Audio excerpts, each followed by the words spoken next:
Welcome to the channel, everyone. And in today's video, I'm having an incredible conversation with Joseph Rodrigues. We can consciously visualize, ideally, or we make, let's say, automatically from the subconscious mind based on an experience or a belief, conjure up a scene of some outcome that we don't genuinely desire to experience. And so we can be aware of that and not identify with that.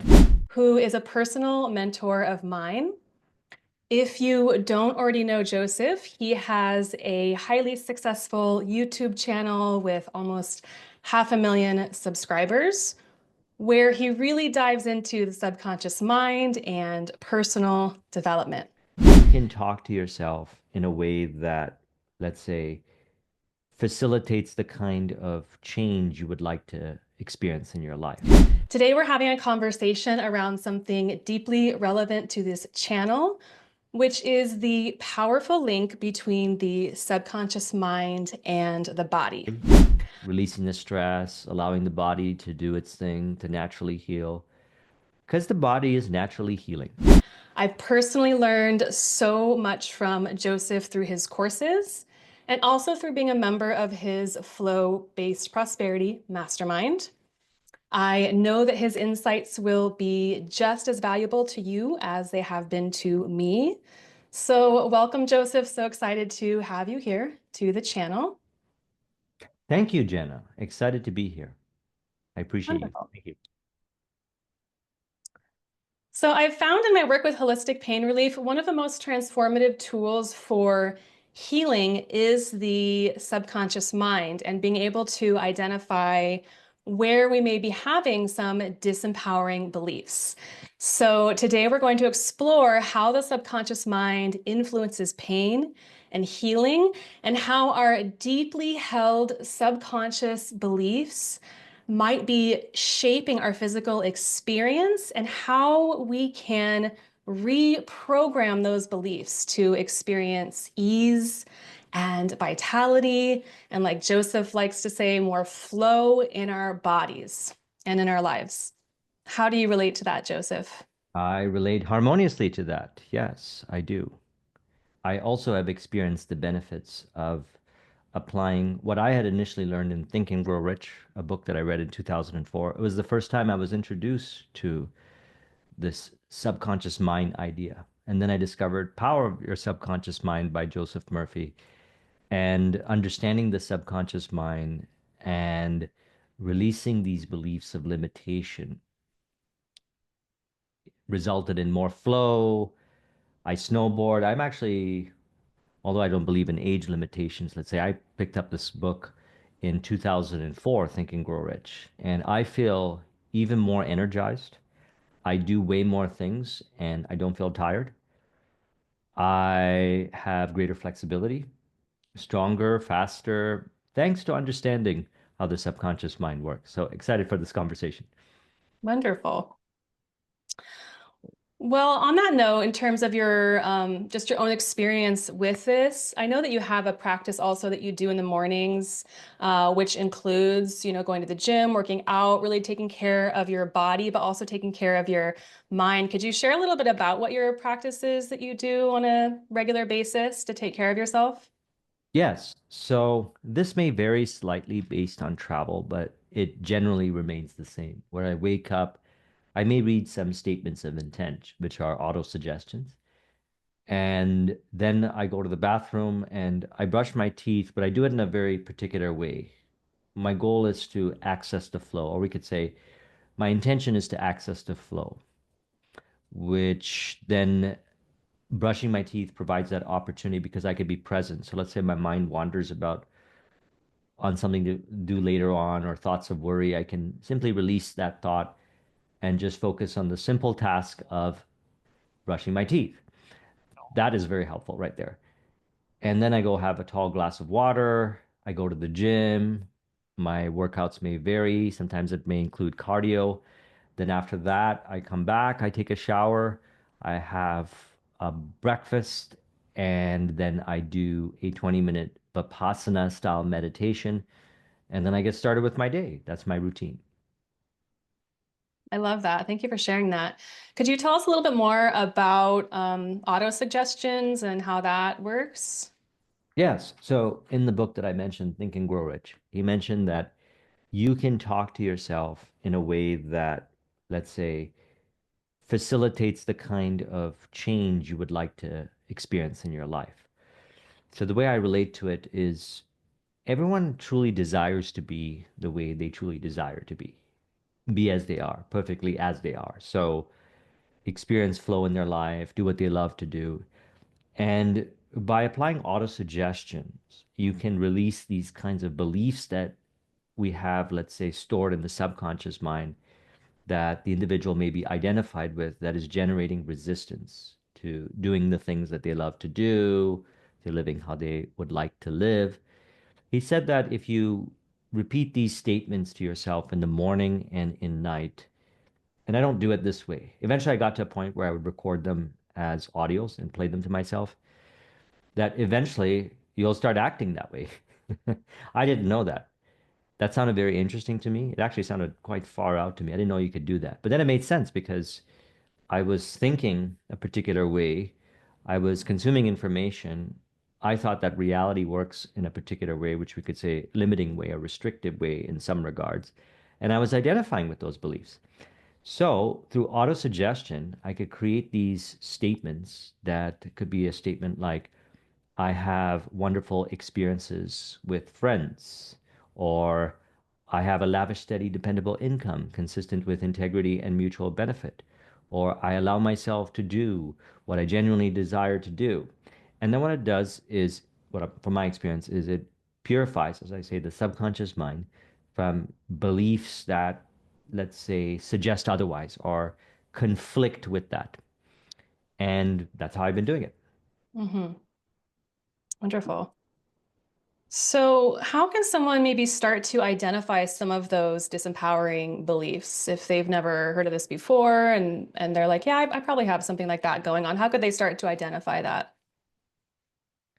So, one of the ways that I found to be really helpful, and again, this goes back to the book, and I have applied this all throughout the years, is I look at what I genuinely desire to do, whether it's build a business, maybe I got into snowboarding a handful of years ago, learn how to snowboard. Maybe I would like to travel more so, and essentially commit to it. Say, okay, that's me. Now, let's see if there's any resistance along the way.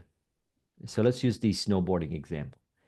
Say I'm learning how to snowboard, and then I notice that I'm comparing myself to the other snowboarders in an inharmonious way. Maybe I might say things like, I'll never be as good as them. Or I might compare myself and say they're not as fast, or they're faster than me, or something like that. And that means I'm not good enough. So I notice these thought patterns and actual emotions that accompany it, like maybe stifled emotions. And then I might notice that my body is stiff and I'm not relaxed, let's say. So I know that that is a result of identification to a particular belief. So I then might ask myself the question, what is that belief? And the belief could be that when I look at another snowboarder and let's say they're carving a lot smoother or they're a lot faster, I think that I am not good enough as a person. It's very subtle, but essentially I suggest that to myself, or I'm identified with the belief that suggests that. And that we could say has nothing to do with the skill cultivation. It's just adding resistance to skill cultivation. So at that point, I'm aware of the belief. How do you relate? Yes, I can definitely relate to that. Also, as a snowboarder, Yes. I injured myself a lot snowboarding. So, I think I have some beliefs around that and have been sort of nervous to get back to snowboarding and injure myself again because I broke my wrist, broke my tailbone, got whiplash in my neck.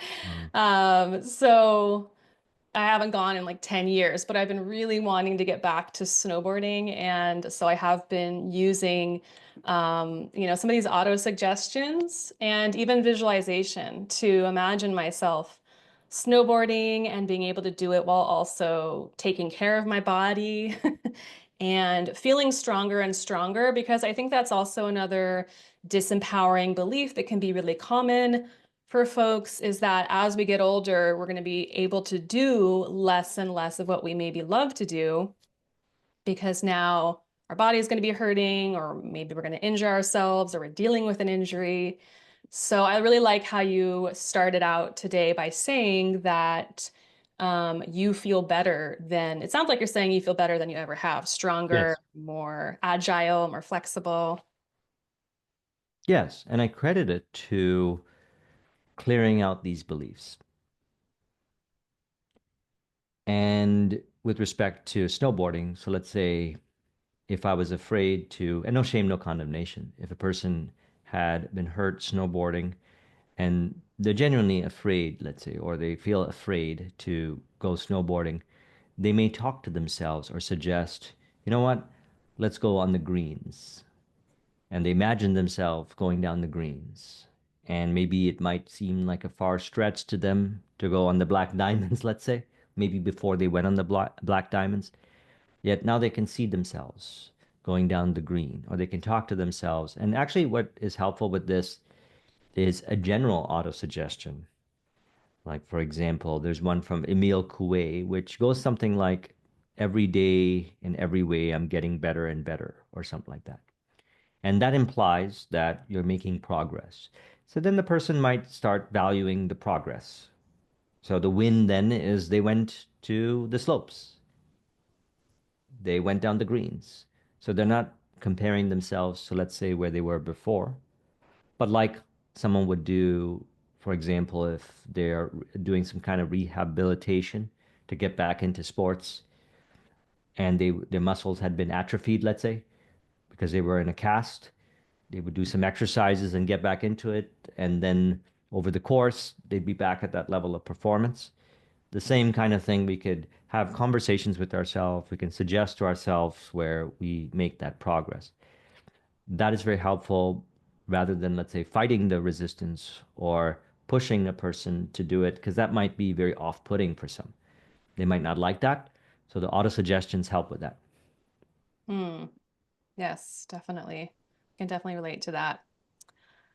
And we also talked a little bit about visualization, and that's something that, even athletes use this, and this has been researched and studied that when we can visualize achieving a certain goal, then we're going to be just much more capable of achieving that goal. So I used to be a professional dancer, and before I would go on stage, I would always use visualization as a way to not only help me to release some of the fear or anxiety, nervousness that I maybe felt before going on stage, but also just to mentally rehearse what I was going to do and really see myself being able to go through the choreography without missing a beat.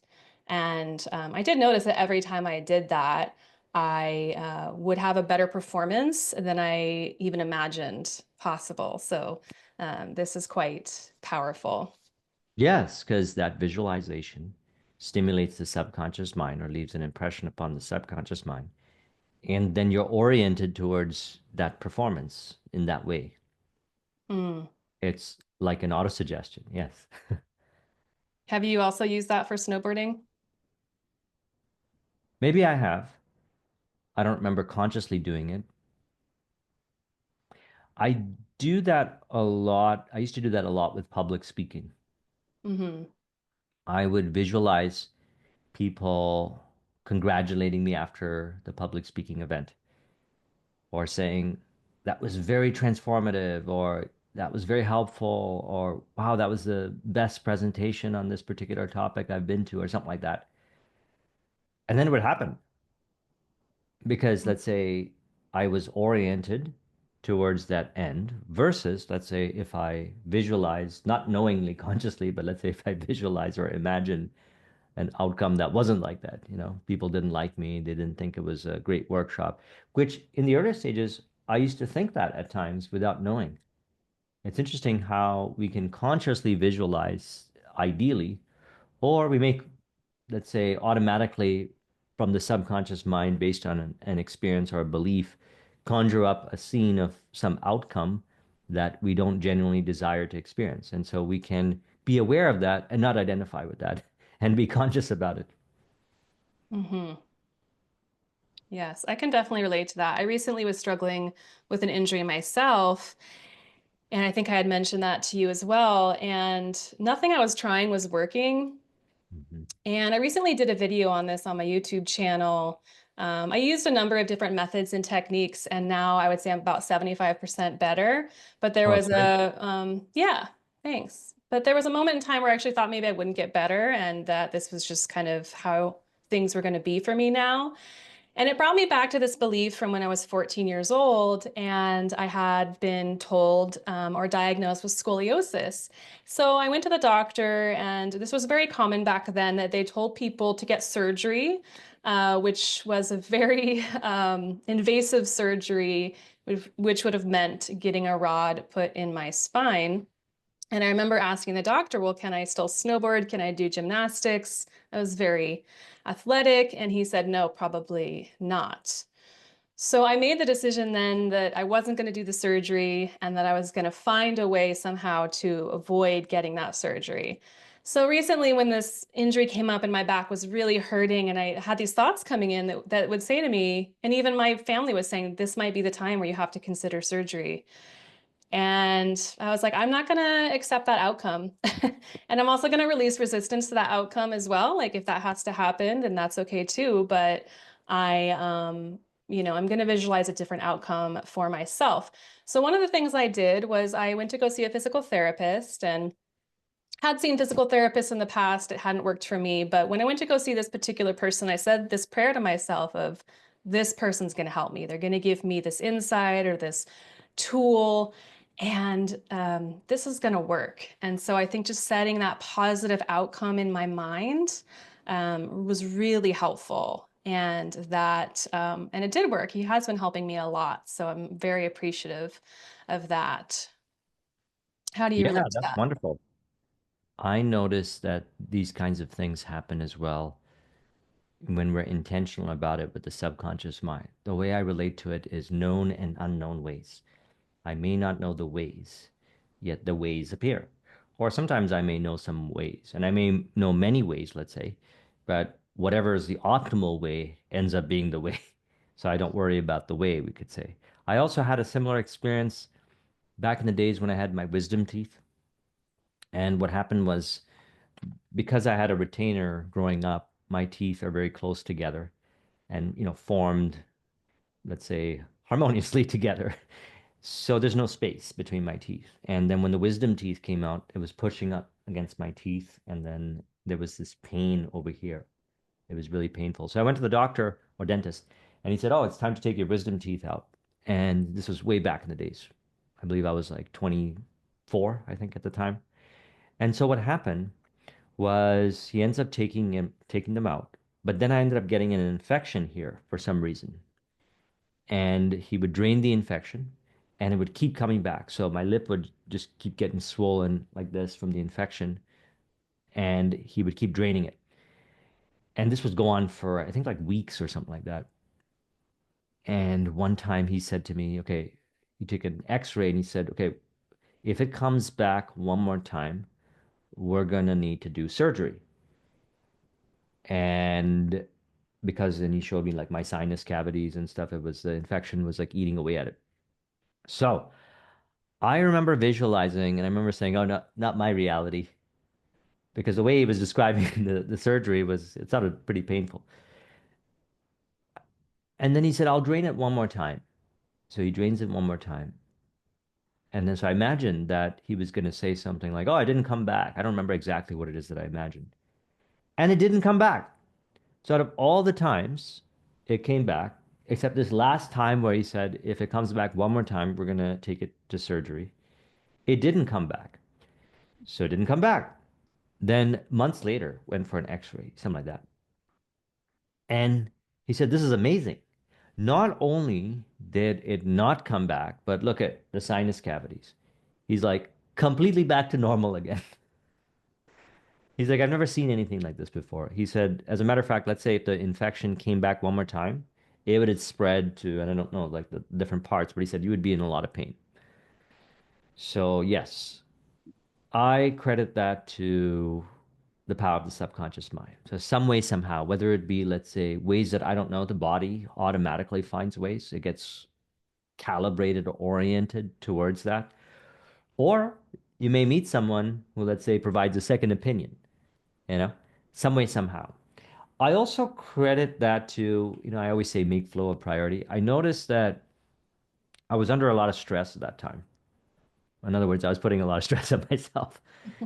So part of that visualization, what came after that was it's time for me to relax more so. And I believe that helped as well. So that was an early indication, even though this was before I learned about flow, about making flow a priority, releasing the stress, allowing the body to do its thing, to naturally heal. Because the body is naturally healing. And we can access these resources we have within, we could say, and all the mechanisms that are there. And the subconscious mind can do its thing to naturally heal if we allow it to heal. So that was Mm, one example similar to yours. mm. Thank you. That reminds me of, I think you mentioned this quote from Yogananda, let the body do what the body does. And is that what it is? Or am I getting It was that Ramana wrong? Maharshi. He said Ramana Maharshi. something like, body came here to do what body came here to do, or something like that. When I first heard it, I didn't want to hear it, let's say, because I thought it meant I can't do what I want to do. It's just going to do whatever it's going to do. It's not going to be my goals and visions. Actually, what I found was it automatically goes there, is what it feels like. You feel body flows naturally, spontaneity happens, and it's in relation to the vision, in relation to how you authentically desire to be. Mm, yes. What does being in flow have to do with, say, when it comes to achieving a goal physically, like you want to snowboard, you want to, be able to do this activity again or go on this big hike? How could getting into flow benefit you to achieve that goal? There are many physiological benefits for being in flow. Like body is a lot more relaxed. So let's say less tension, less rigidity. If a person falls, they're not like tensed up, and we can say that's one physical benefit out of many. There's also emotional regulation, so emotions flow. So we're not putting added pressure on the body by tensing up or holding emotions in. They flow. Mentally, there is a very fluid mind. It can feel like there's no thoughts in mind. You're allowing yourself to go step by step rather than putting pressure or perfectionism. Also, there's a molecule, uh, neurotransmitter that's released. It's called anandamide. It's named after the Sanskrit word ananda, which means bliss. So it's the bliss molecule then. It's released while you're in flow. So just as it's released while in meditation, you also experience anandamide release while you're in flow. Now, one of the benefits of anandamide is it reconciles divergent and convergent thinking. And also, I find that it harmonizes physically, emotionally, and mentally everything. So I feel that there's therapeutic benefits to it. And there's also neurotransmitters being released in an ideal ratio. So there's all these physiological benefits for being in flow, which facilitates accelerated learning. So I generally tend to find that, and those that make flow a priority universally share this with me, that they tend to learn easier, faster, and they enjoy learning. And this is coming from my personal experience as well, because I didn't like school growing up. I didn't do well in high school. And why I didn't do well in high school upon connecting the dots looking backwards is because I thought learning was stressful, for whatever the reason may be. And then I found my learning style, which is a more flow-based style of learning. And then I also saw how I can access the flow in learning. And then I got really into learning and studying and being an entrepreneur, reading books and applying.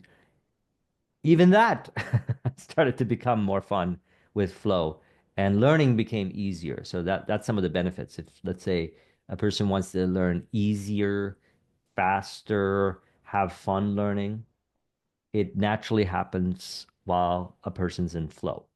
Even if, let's say, they don't want to learn faster, they just want to have a joyous experience for, how many hours you would dedicate towards snowboarding, let's say, rather than going through the motions and just repetition in a way where it's, let's say, I just got to do the reps and you're forcing yourself to do it. You gladly go through the repetitions and you have fun along the way. Right, exactly. For those who don't know, we're talking about the concept of flow, which is a term, I believe it was first coined by Mihai Csikszentmihalyi. Is that right, Joseph? By his Flow book? is sometimes, yeah, he had made it, he brought it to my awareness. He had popularized it tremendously with his book, Flow. And also, flow is the way of life, or we could say, you may hear this sometimes, surrender to the flow of life. So even though people relate and I related actually specifically to the book Flow, to flow state, being into a state for performance, there's also surrendering into the flow of life in general. So I relate them together because I do experience flow state, like being in the zone for athletic performance, for conversations, for example. I experience it now. Yet I also experience flow while not doing something towards a outcome. Let's say if it's towards a goal, to, let's say, acquire the client in business or increase my performance, you can still experience flow. So I've seen flow used in these two kinds of contexts, and there are probably many other contexts. Hmm.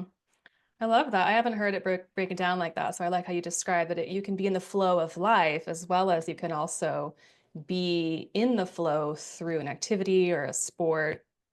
Yes, as a matter I, of fact, I find that by when I mean make flow a priority, essentially it's another way of me saying be as you are. Flow is our natural way of being. So as we surrender into the flow of life, we find that, let's say we were to snowboard or dance or something like that, we find that it's easier to get into flow state because sometimes getting into flow state, a person may be really stuck in their head or they may be experiencing a lot of tension in the body and no shame, no condemnation. So what happens is while you have surrendered to the flow of life, your body's already loose.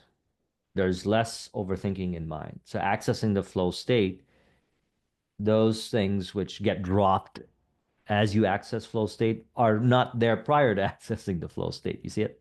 Or there's less of that prior to accessing the flow state. mm, hmm. Yeah, I think they go hand in hand. You can use Yeah. movement and you can use even exercise to get yourself in the flow state because Yes. not only are you releasing dopamine through doing that, but you're also, like you said, releasing anandamide, the neurotransmitter, which is the bliss molecule. That's fascinating. Yes. Have you personally used movement, yoga, breath work to enhance subconscious mind reprogramming? I do a physical emotional integration at times with thought. And I haven't specifically used yoga, but I have done something, and this might be related. So I have a stretching routine that I do. And there is some yoga poses in the stretching routine. Now, as I do this stretching routine, what I find is there can be thoughts about, let's say, about this or that or something that could appear. Some might say that might be something stored in the body or something like that.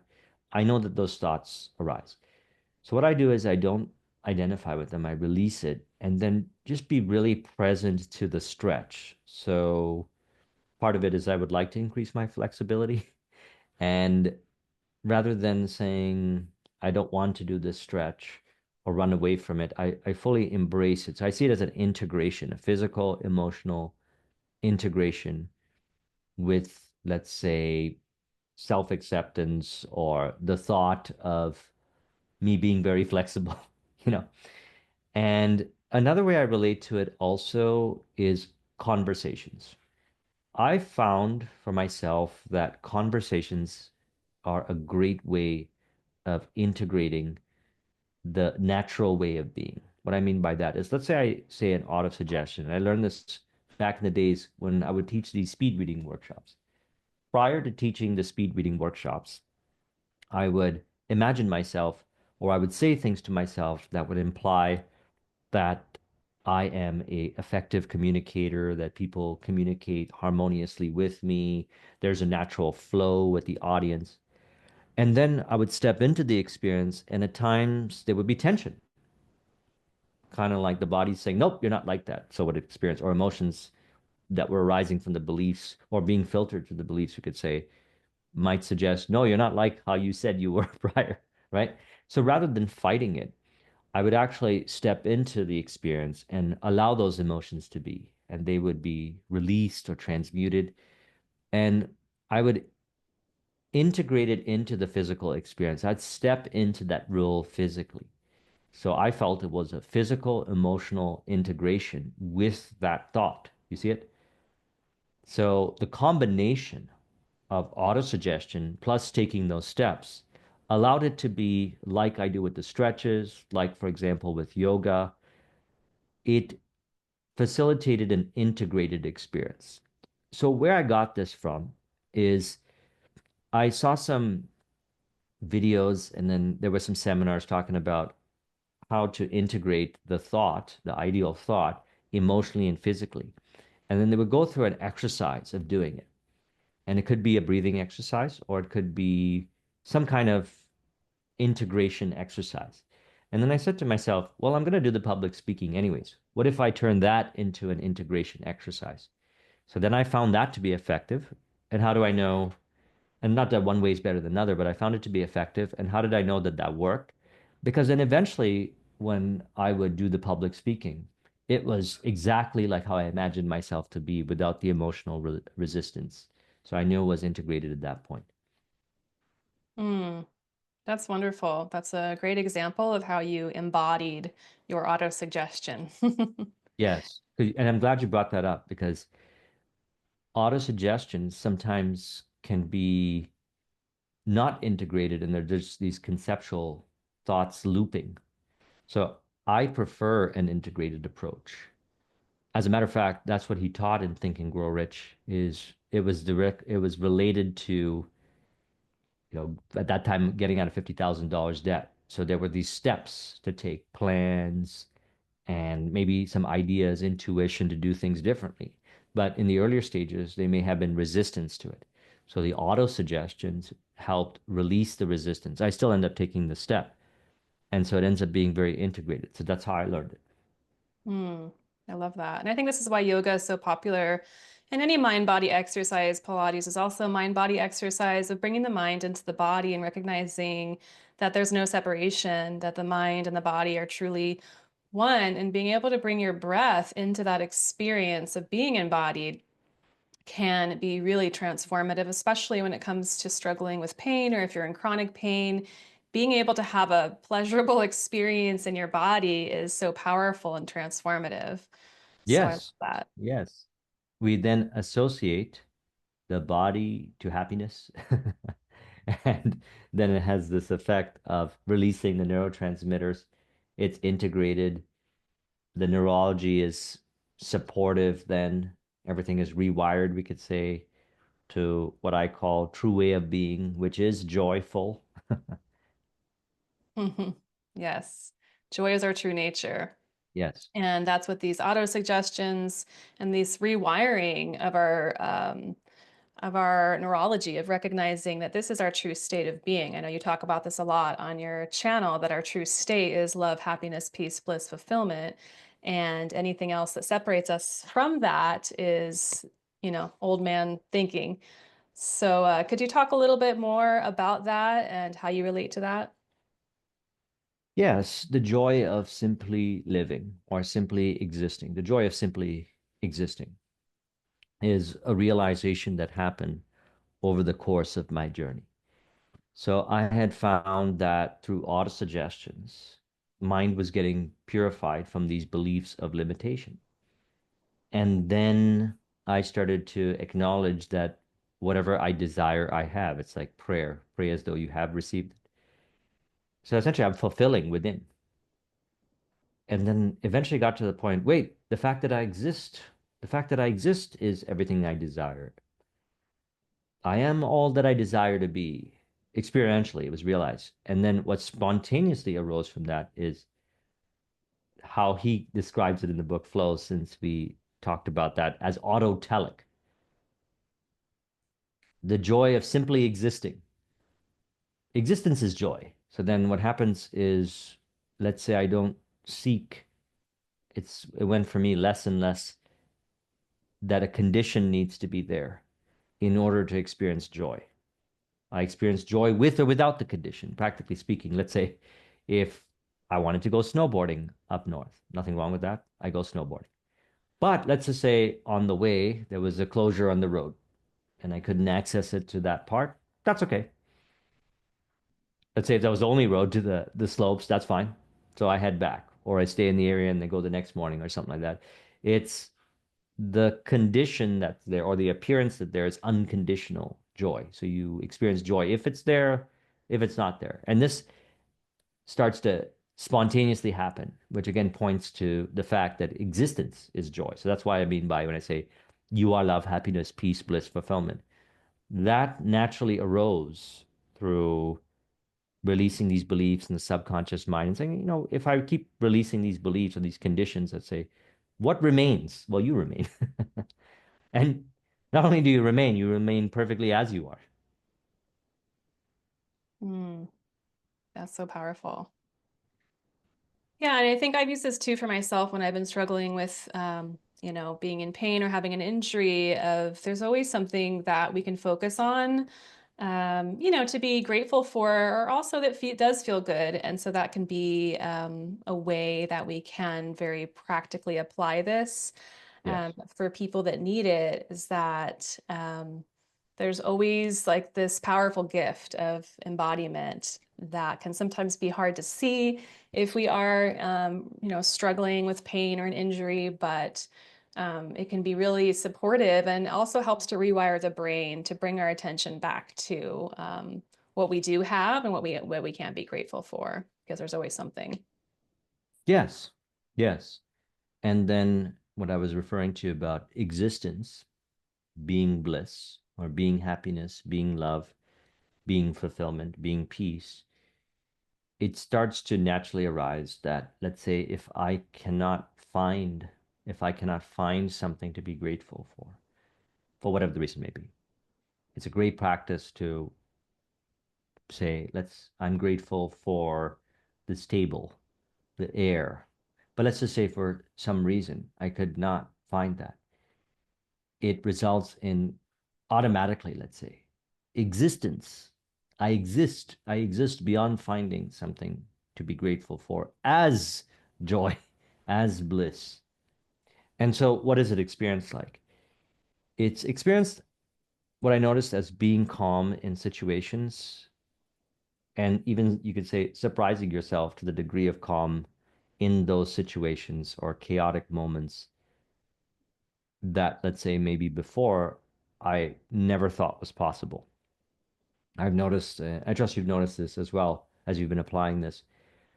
We could say it goes from easier to be calmer in those situations where once we thought it was really hard, it became just spontaneously for no reason. It just body was just calm. Emotions were regulated. There was no thoughts of worry or less to, let's say, situations or circumstances happening and you're at peace, calm, not like trying to ignore it or pretending like it's not there, but rather a natural calm. I also credit that to making flow a priority because essentially you are like that while you're in flow, while you're doing the things that you love to do. And through the repetition, we're talking about embodiment, the body is now supportive of that. The neurology is supportive of that. There's a lot of things that I don't know of that is supportive of that. It's like you get really rooted into being as you are. physically, emotionally, mentally. Hmm. Yes. Yeah, and even with doing like the same routine, when you're in flow, it can just still be inspiring and still feel great, and you can just get so lost in the moment. Yes. I know you said you have like this the workout routine you do and a stretching routine you do. Do you ever get bored with that, or do you just always find the flow with it? No, I don't get bored. Before, back in the days, I thought I could get bored with something like this. And there were times actually back in the days where I would experience boredom. But then I asked myself an interesting question. I said, well, these are things I genuinely love to do or genuinely desire to do. Why is it that I feel bored doing the things that I genuinely love to do, I want to do? And then I realized that there was this belief of happiness is over there or joy is over there. It's somewhere else outside of this moment now. And then I said, let's release that. Bit by bit, I released the conditions. And then what happened was spontaneous joy to really high degrees, let's say spontaneous bliss to really high degrees through the repetition. What I mean by this is the other day I was taking a shower and let's say it's cold outside here in Toronto. It's a hot shower. I'm enjoying a hot shower after a workout. And let's say I always enjoy a hot shower after a workout, but for some reason, we know the reason now, we could say, all of a sudden the water felt even better than it has ever felt. And I'm just, wow, it's so wonderful to have a shower, a hot shower. And then I could feel it on my body. The sensory experience was so deep. It was so profound, like I had taken some kind of substance that would bring out these kinds of sensations to a higher degree. It was there.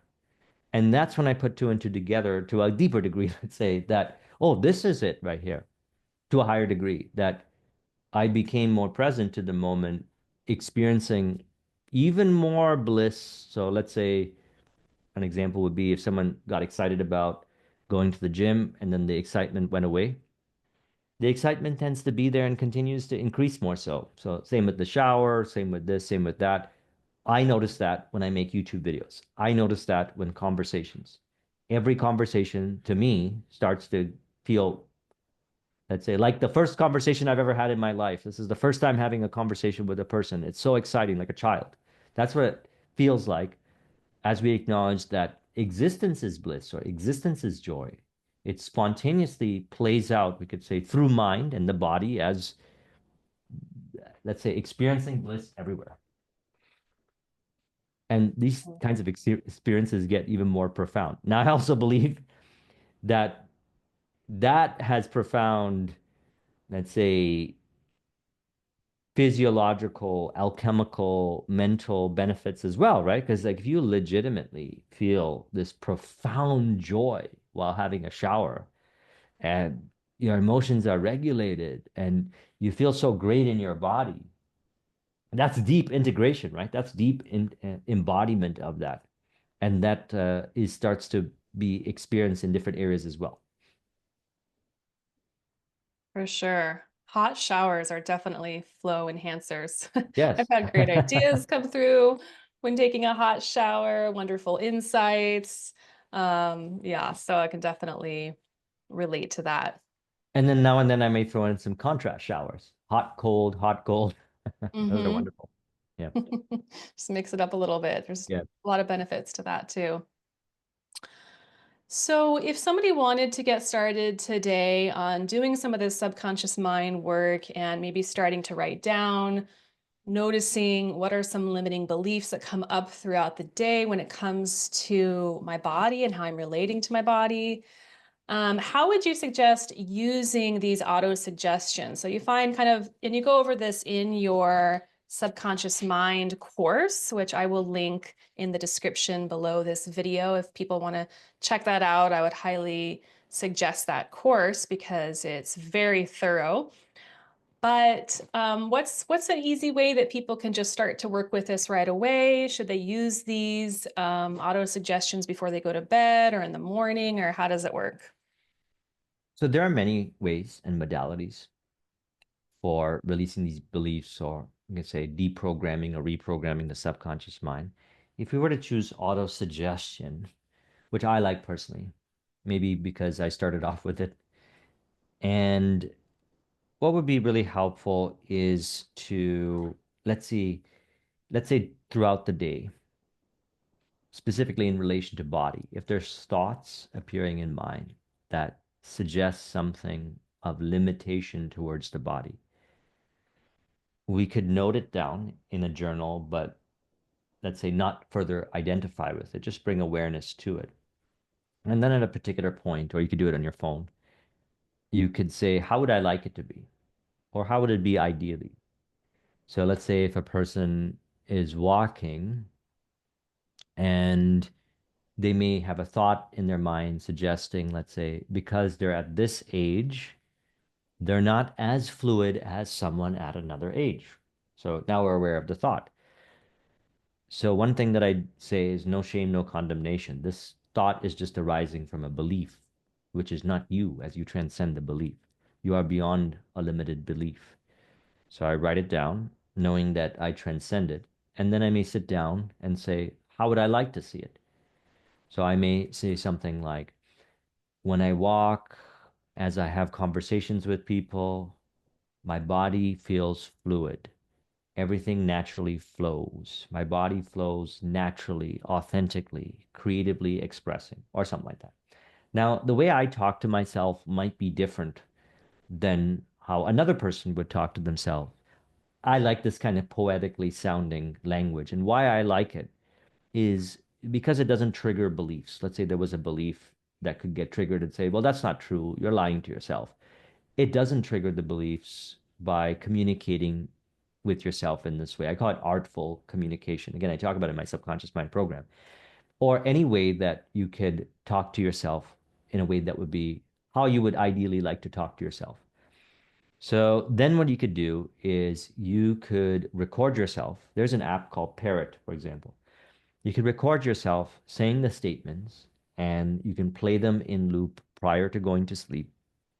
Or you could record them on a computer and play some light music in the background because that helps relax the conscious mind or any of those beliefs that seem to argue against that. It starts to relax because maybe you're focused a little bit on the music and then hearing these words lightly.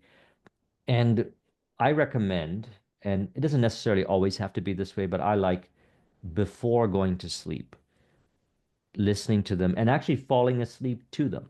Because what happens is you go into theta brainwave state. And in theta brainwave state, we find that the subconscious mind is, we can say, more receptive. And why is it more receptive? Is because the conscious mind is active enough, and actually you don't even have to use it that much since you're playing the audios. But those beliefs that, let's say, start to spawn thoughts, the conscious mind doesn't start arguing with the auto-suggestion, kind of relaxes.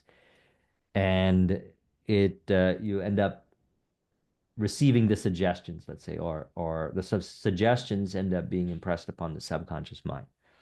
So that is how I did it back in the days, and that is what has been really helpful. And you could also read them to yourself, whatever you find to be easier. What I generally recommend is the least amount of resistance. It's similar to, let's say, you have a conversation with someone, and the conversation facilitates a clear insight, or we can say a breakthrough.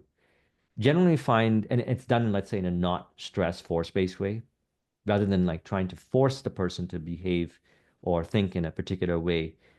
What happens is it naturally arises that they come to a conclusion that they find maybe a way that's helpful for them.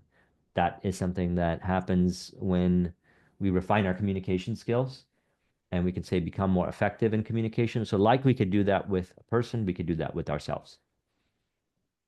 I love that. There's so many gems in there. Yeah, And there's so the many ways to do this. Like you always say, your way is the best way. I love that. Right.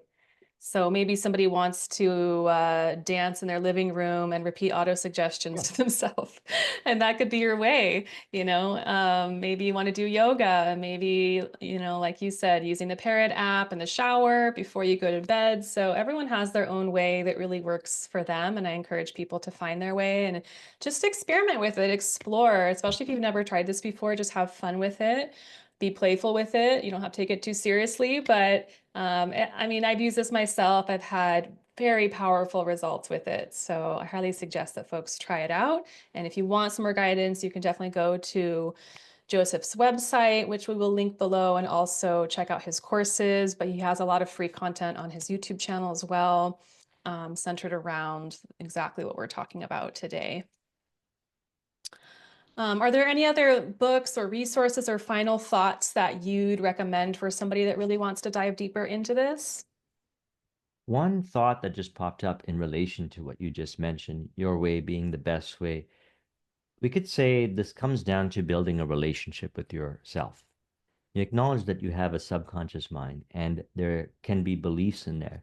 Yet we could speak to ourselves, we can communicate to ourselves in a way that does not trigger those limitation-based beliefs or those beliefs of limitation, but rather releases them.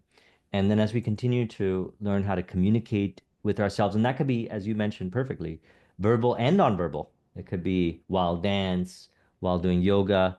Your way is the best way. You build a harmonious relationship with yourself. And then this we're talking about, which can sound maybe in the surface in the earlier stages as like a lot of work, like reprogram the subconscious mind, actually just becomes you being you authentically. And the subconscious mind then is your friend, which is then another thing that I talk about as well is building a relationship with the subconscious mind. So what does that mean practically? It's relating to yourself in a way where you talk to yourself like, let's say, the mother, father, child. That's where I've been saying it lately. The mother, father, child within harmonious relationship. That was an idea that or thought that just popped up. But thank you for that space. Hmm. Yeah, and another way is you can use ChatGPT, and the more you use ChatGPT, the more it gets to know you and the way that you Yes, it think. does. And it's pretty amazing. I've been using it for coming up with some auto suggestions as well.